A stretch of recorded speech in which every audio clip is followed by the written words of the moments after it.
coisas. Ou seja, aqui Jesus está dizendo, o espírito de Elias já veio em João Batista, mas ele virá novamente e restaurará todas as coisas. Amém? Estão me entendendo? Ele já veio, mas Jesus disse, mas ele virá novamente para restaurar todas as coisas. Amém? Estão captando? Estão entendendo? Ou seja, para a segunda vinda de Jesus, para que a glória de Deus venha e se manifeste, e nós venhamos a ver o resplendor de Deus nessa terra, essa profecia novamente precisa ser cumprida antes que Jesus venha. Agora, o que é? Aqui diz assim, que ele irá diante do Senhor no espírito e no poder de Elias. O que é este espírito e poder de Elias? Nós podemos pensar assim, Elias veio, estou fazendo uma introdução para que a gente possa entrar no assunto. Elias, todos nós sabemos que foi um homem que manifestou muito poder de Deus aqui nessa terra, amém? Fez muitos milagres, fez coisas extraordinárias, era um homem que operava coisas extraordinárias e milagrosas. Então, quando nós pensamos que o espírito de Elias terá que vir novamente sobre essa terra, nós pensamos assim, então, virá novamente uma manifestação de sinais e maravilhas e milagres, como foi na época de Elias. Isso não está de todo errado, mas não é isso que diz aqui. Porque quando João Batista veio, eu quero que alguém de vocês conte um milagre dele. Um milagre que João Batista fez. Mas a Bíblia diz que ele veio no espírito, João Batista veio no espírito e no poder de Elias.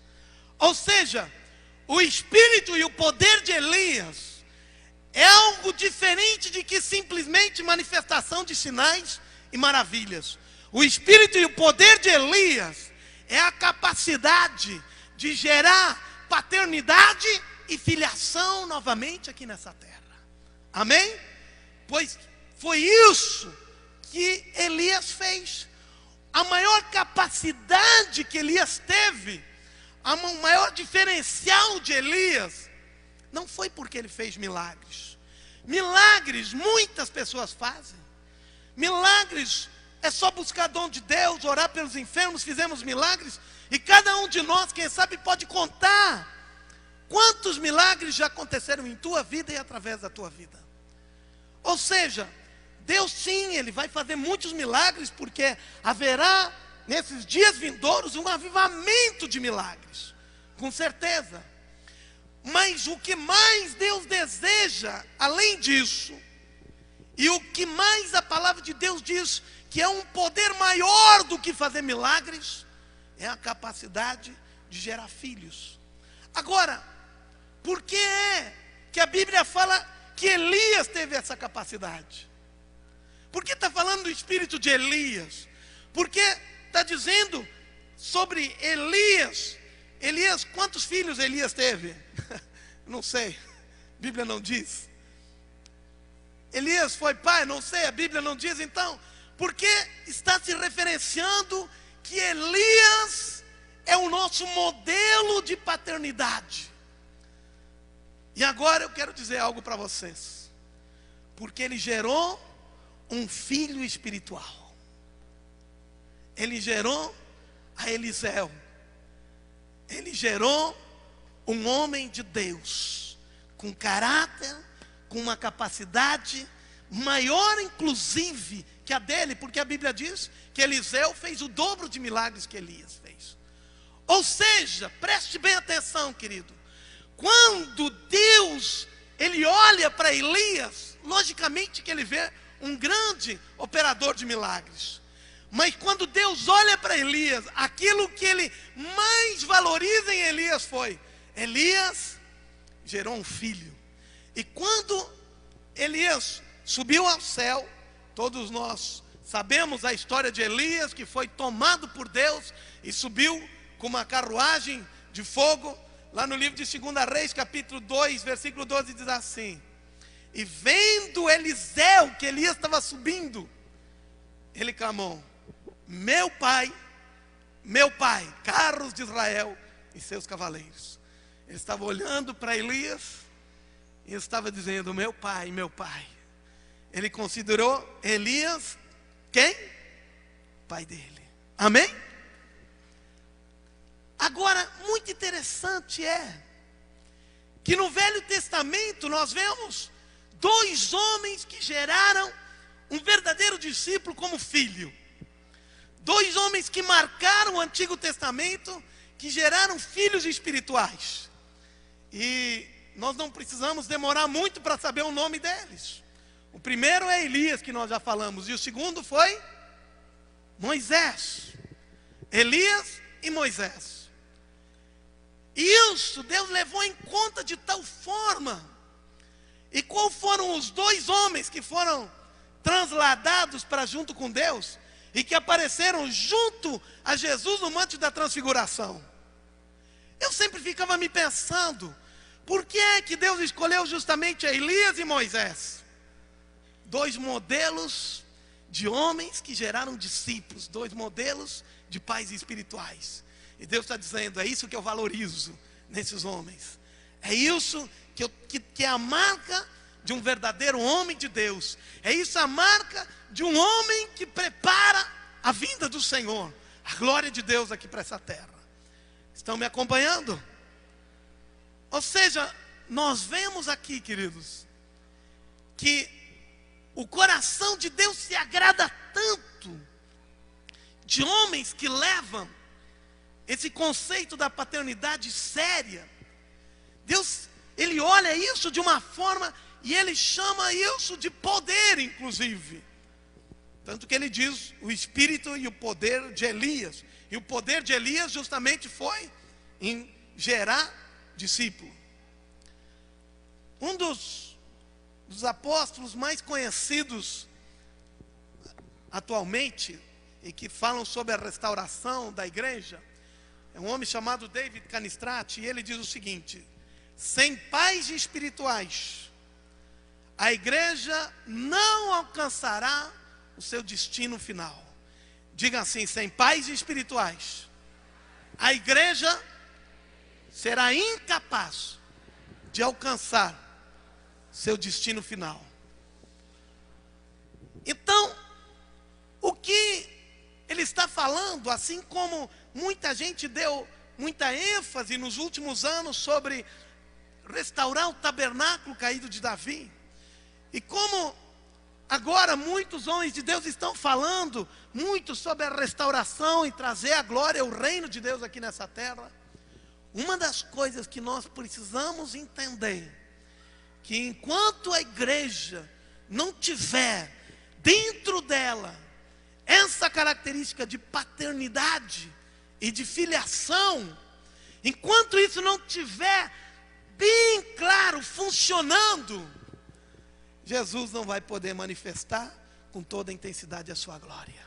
Amém?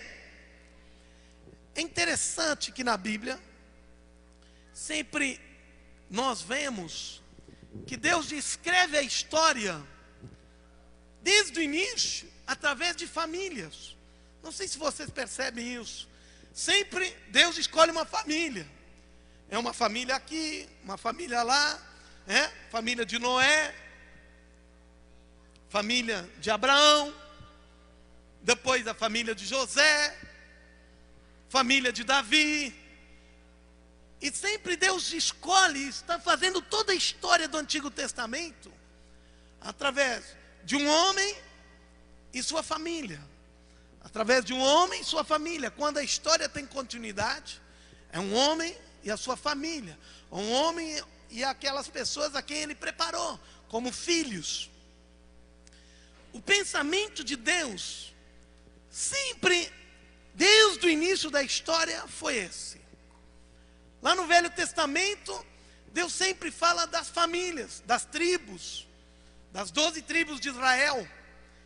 E Deus escreveu a história do Antigo Testamento através das 12 tribos de Israel. Quando nós lemos na palavra de Deus, nós vemos que Deus nunca pede para o povo, todo o povo se reunir semanalmente, com toda a congregação, como se fosse uma grande corporação, como se fosse um grande conglomerado. Nós lemos no livro de Deuteronômio que Deus pede para o povo se reunir, todo o povo junto, 3 vezes ao ano. 3 vezes ao ano, o povo devia de se reunir, todo o povo junto em Jerusalém, nas festas, e ali se reunir. 3 vezes ao ano. Mensalmente, a gente vê na palavra de Deus que Deus pede para o povo se reunir com as suas tribos.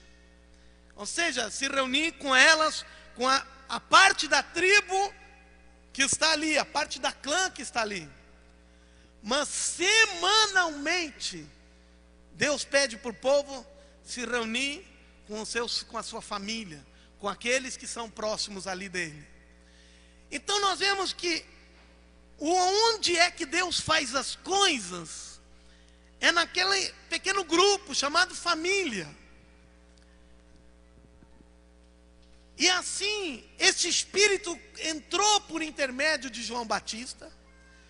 E Jesus, então, teve filhos. Jesus não teve nenhum relacionamento sexual. Jesus não teve nenhuma esposa.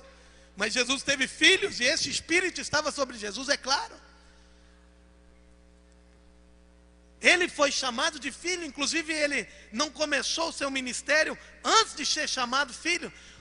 Ele esperou para que o céu se abrisse, e quando o céu se abriu e disse: esse é o meu filho amado, em quem me comprazo. Então estava definida a família. Eu não sei se vocês percebem que Deus é uma família. Pai, filho. E quando nós estamos falando pai, nós não estamos falando só pai, porque Deus é tanto masculino como feminino. Então pai e filho. Deus é uma família. E agora, quando Jesus veio, ele gerou sua família também, ele gerou seus discípulos, ele gerou seus filhos, exatamente como Jesus era, a tal ponto que quando eles iam indo, para onde eles iam caminhando, para onde eles iam indo, eles disseram, eles andaram com Jesus, porque eram muito parecidos com Jesus. Ou seja, Jesus imprimiu naqueles homens a característica que havia nele. Amém? Estão me entendendo? Então aqueles, apesar de Jesus não chamá-los de filhos, Jesus chamou eles de discípulos. E na verdade é isso que nós estamos falando. Logo depois veio o apóstolo Paulo. Então nós podemos ver já o apóstolo Paulo sendo um pouquinho mais objetivo. Vejam, não há referência que o apóstolo Paulo na Bíblia, não há referência que ele era casado. Provavelmente nem era casado e nem tinha filhos carnais, porque não dá nenhuma referência. Mas agora nós vemos várias referências na Bíblia, Paulo chamando vários dos seus discípulos de filhos, e ele mesmo se chamando de pai. E eu gostaria que vocês me acompanhassem e abrissem na Bíblia, porque é importante isso.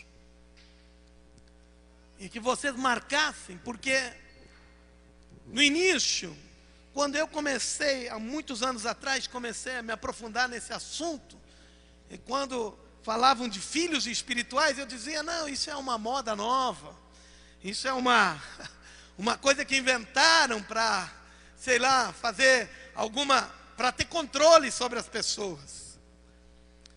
Mas quando eu comecei a me aprofundar na palavra de Deus, eu comecei a ver que isso estava escrito na Bíblia. E que eu não poderia menosprezar isso. Então vamos ver alguns dos homens que Paulo, o próprio apóstolo Paulo, chama de discípulos na Bíblia. 1 Timóteo, capítulo 1, versículo 2. Vejam só, ele está escrevendo. Ele diz assim, a Timóteo, verdadeiro filho na fé. Aqui ele está chamando de Timóteo de quê? Diga assim, filho na fé. Então Timóteo era filho na fé de Paulo. Depois, no livro de 2 Timóteo, mesmo capítulo 1 e mesmo versículo 2. Agora, Paulo nem fala filho na fé. Ele vai mais adiante e diz assim: ao meu amado filho Timóteo. Agora ele nem diz filho na fé. Agora estava marcado isso já estava instituído isso já. E agora ele fala ao meu amado filho Timóteo. Paulo estava considerando Timóteo como um filho. E se considerava, logicamente, pai desse filho.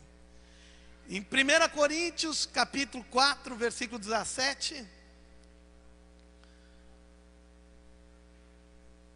Olha só como Paulo diz agora: por essa causa vos mandei Timóteo, que é meu filho amado e fiel no Senhor. Paulo agora chama mais uma vez a Timóteo de filho amado, e depois, interessantemente, lá no final, vamos ver aqui, diz mais uma vez, se eu encontro aqui, Filipenses capítulo 2, versículo 22, primeiro no versículo, capítulo 2, versículo 19, diz assim: espero, porém, no Senhor Jesus, mandar-vos a Timóteo o mais breve possível. E no capítulo 2, versículo 22 diz assim: e conheceis o seu caráter provado, pois serviu ao evangelho junto comigo, como filho ao Pai. Amém? Aqui nós vemos quatro vezes Paulo chamando a Timóteo de seu filho. Depois nós vemos sobre Tito, e Paulo também chama Tito de filho. Tito capítulo 1, versículo 4 diz assim: a Tito 1, 4, a Tito, verdadeiro filho, segundo a fé comum. Aqui agora Paulo está chamando mais um homem, chamado Tito, também que era companheiro de Paulo, como verdadeiro filho. E por último, nós vemos que Paulo escreve uma carta para Filemon, um homem de posses, um homem com muitos escravos, um homem com fazendas. E ele escreve em Filemon capítulo 1, versículo 10. É uma carta estranha, porque é uma carta que Paulo está escrevendo para que Filemon aceite um escravo fugitivo de Filemon, que havia sido preso juntamente com Paulo, e ele se converte na cadeia com Paulo, e Paulo chama ele também de filho, e diz assim: solicito-te em favor do meu filho Onésimo, que gerei entre algemas. Ou seja, Paulo havia entendido bem esse negócio de gerar filhos, amém? Tinha entendido bem que era necessário produzir filhos. E depois, dado o livro de 1 Coríntios, capítulo 4, versículo 15, ele mesmo se fala como pai, ele diz assim: porque ainda que tivesseis milhares de preceptores ou instrutores em Cristo, não teríeis contudo muitos pais, pois eu pelo Evangelho vos gerei em Cristo Jesus. Ele estava